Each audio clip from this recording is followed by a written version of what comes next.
한 주간 발생한 뉴스를 재정리해보는 시간입니다. 지난 한 주 동안 주요 이슈는 뭐가 있었는지 이성원 뉴스민 기자를 통해서 이야기 나눠보겠습니다. 화상으로 연결해봅니다. 안녕하십니까? 네, 안녕하십니까? 뉴스민 이성원 기자입니다. 네, 우선 지난 한 주 동안 발생한 주요 이슈부터 종합해 주시죠. 네, 대구 환경단체들이 대구 경북 시도민의 식수원인 낙동강 오염도를 직접 확인하는 조사를 진행했다는 소식 전해드리고요. 네. 이어서 대구 경북 통합신공항 특별법 발의 소식 살펴보겠습니다. 끝으로 대구 경북 더불어민주당이 2024년 국회의원 선거를 준비할 위원장을 선출했다는 뉴스 전해드립니다. 대구 환경단체들이 2박 3일 동안 낙동강 실태조사를 벌였다는 소식도 짚어볼까요? 네, 환경운동연합, 대한하천학회 등은 지난 4일부터 6일까지 경남 김해 대동선착장에서 경북 영주댐까지 이어지는 낙동강 현장 조사를 실시했습니다.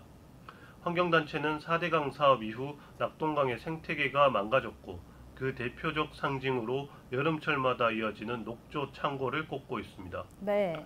이들이 조사를 시작한 4일도 낙동강 전역은 초록빛 녹조로 가득했습니다.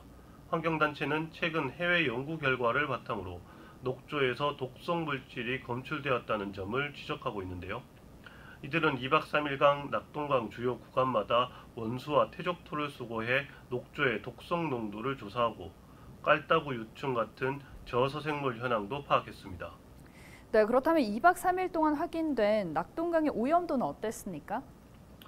네, 수거한 원수와 퇴적토의 녹조 독성 분석은 시간이 걸리겠지만 환경단체는 퇴적토와 저서생물의 현황을 토대로 낙동강의 오염도가 심각한 수준이라고 판단하고 있습니다.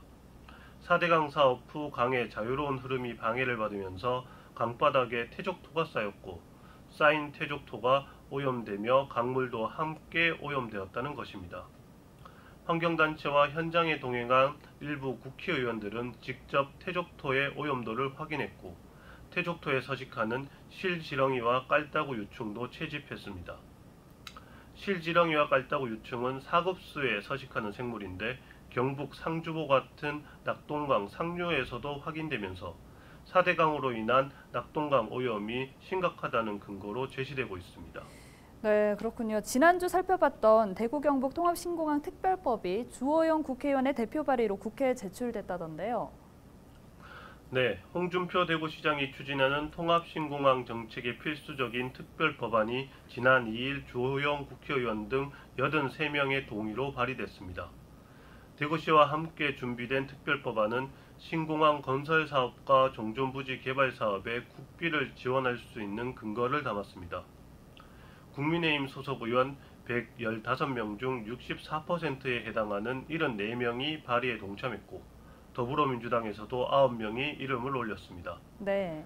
대구 경북 국회의원은 기획재정부 장관인 추경호 의원을 제외한 전원이 함께해 법안 제정에 의지를 보였습니다.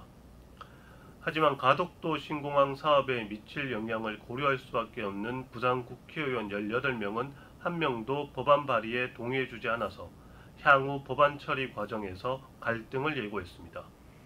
네, 끝으로 대구 경북 더불어민주당의 지도부가 지난 주말 선출됐죠. 네, 2024년 4월로 예정된 국회의원 선거를 준비할 대구 경북 더불어민주당 위원장이 결정됐습니다.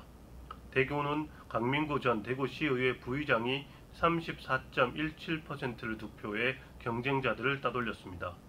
강 당선자는 2014년 수성구 의원, 2018년엔 민주당의 첫 지역구 대구 시의원에 당선됐습니다. 2020년에는 후반기 의회 부의장을 맡기도 했습니다. 경북은 임미애 경북도의원이 67.45%를 득표해 장세호 후보를 따돌렸습니다. 임 당선자는 이화여대 총학생회장 출신으로 1992년 결혼 후 의성으로 귀농했습니다. 2006년 열린우리당 소속 의성 군의원에 당선됐고 2010년 재선에 성공했습니다.